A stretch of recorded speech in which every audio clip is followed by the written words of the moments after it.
नमस्कार। राजस्थान ने जीत की शुरुआत कर दी है और शानदार तरीके से राजस्थान ने चेन्नई को हराकर रियान पराग ने अपनी कप्तानी में एक नया अध्याय जोड़ दिया है कि चेन्नई जैसी मजबूत टीम को रियान पराग ने हरा दिया है। और जाहिर तौर पर रियान पराग की कप्तानी की अब तारीफ होने लगी और ये भी कहा जाने लगा है कि जब संजू सैमसन का मतलब टर्म खत्म होगा, संजू सैमसन के से जब आगे के बारे में सोचेगी राजस्थान, तो रियान पराग उसके उत्तराधिकारी तैयार हो चुके हैं। राजस्थान को अगला कप्तान मिल चुका है। इसके बाद ये भी संकेत साफ तौर पर मिल रहे हैं, क्योंकि अगर संजू सैमसन के बाद राजस्थान ने रियान पराग को कप्तान बनाया है तो मतलब साफ है। और इसका बात के भी साफ तौर पर संकेत मिलने लगे हैं कि रियान पराग राजस्थान के आने वाले भविष्य के कप्तान जो है वो नियुक्त हो चुके हैं। ये बात आप साफ तौर पर समझ जाइएगा। और इस बात की मोहर भी एक तरीके से लग चुकी है कि यशस्वी जायसवाल नहीं बल्कि रियान पराग के बारे में राजस्थान सोच रही है। रियान पराग को कप्तान बनाने के बारे में राजस्थान जो है वो सोच रही है। इस बात से ये भी साफ तौर पर संकेत मिल गए हैं। लेकिन अब इसी के साथ एक चीज और है, और वो ये है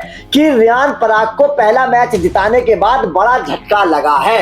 रियान पराग ने जैसे ही चेन्नई सुपर किंग्स को हराया, एक तरफ तो जश्न का माहौल था, टीम मैनेजमेंट में एक तरफ तो जश्न का माहौल बना हुआ था, तमाम जो फैंस थे वो सब कुछ बेहतर तरीके से देख रहे थे। लेकिन इसी के साथ रियान पराग को जो है झटका लगा है, और झटका भी इतना बड़ा लगा है कि रियान पराग को लाखों का नुकसान हो चुका है। अगर मैं देखूं तो रियान पराग को बहुत बड़ा नुकसान हुआ है। और कप्तान के तौर पर इस तरीके से थोड़ा सा ध्यान रखना पड़ेगा, क्योंकि रियान पराग आने वाले सालों में कप्तानी करते नजर आएंगे, तो इस बात पर रियान पराग को ध्यान देना पड़ेगा। क्योंकि अभी शुरुआत है रियान पराग की कप्तानी की।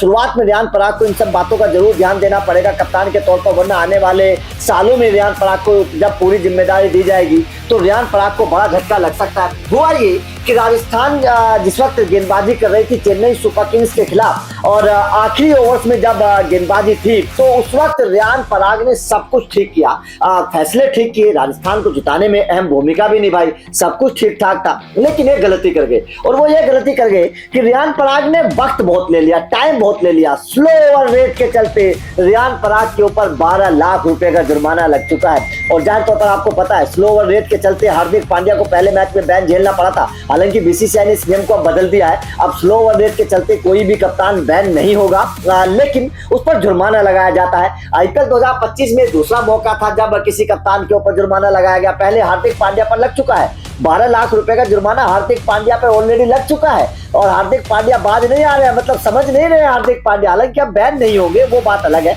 लेकिन भैया 12 लाख रुपए भी तो बहुत होते हैं। 12 लाख रुपए का बैन हार्दिक पांड्या पर लग चुका है, अब रियान पराग पर भी 12 लाख रुपए का बैन लग चुका है। तो जाहिर तौर पर रियान पराग को ये समझना पड़ेगा, सीखना पड़ेगा कि कैसे लिमिट वक्त जो दी गई है, जो तय सीमा है टाइम की, उस तय सीमा के साथ साथ कैसे आपको ओवर डलवाने हैं, किस तरीके से आपको पूरा काम करना है, ये रियान पराग को सीखनी पड़ेंगी चीजें। क्योंकि आने वाले वक्त में जब कप्तान बनेंगे और अगर इसी तरीके से हर मैच में स्लो ओवर रेट के चलते उन पर जुर्माना लगा तो बड़ा नुकसान होता है खिलाड़ी के लिए। जाहिर तौर पर 12 लाख रुपए की बहुत बड़ी रकम होती है। तो रियान पराग को इन सब बातों का ध्यान रखना पड़ेगा। अभी शुरुआत है उनके करियर की, कप्तानी की। उम्मीद करेंगे कि आने वाले वक्त में रियान पराग बेहतर करके दिखाएंगे। लेकिन एक बात के संकेत साफ तौर पर साफ है कि रियान पराग राजस्थान के आने वाले वक्त के कप्तान नियुक्त हो चुके हैं। आपका रियान पराग को लेकर क्या कहना है? क्या आप भी चाहते हैं कि रियान पराग आने वाले वक्त के कप्तान हैं और सही हैं? कमेंट करके बताइएगा। वीडियो अच्छी लगी तो लाइक और शेयर जरूर करिए, क्योंकि अपडेट लगातार मिलते रहेंगे। तो चैनल को सब्सक्राइब भी जरूर करके जाना।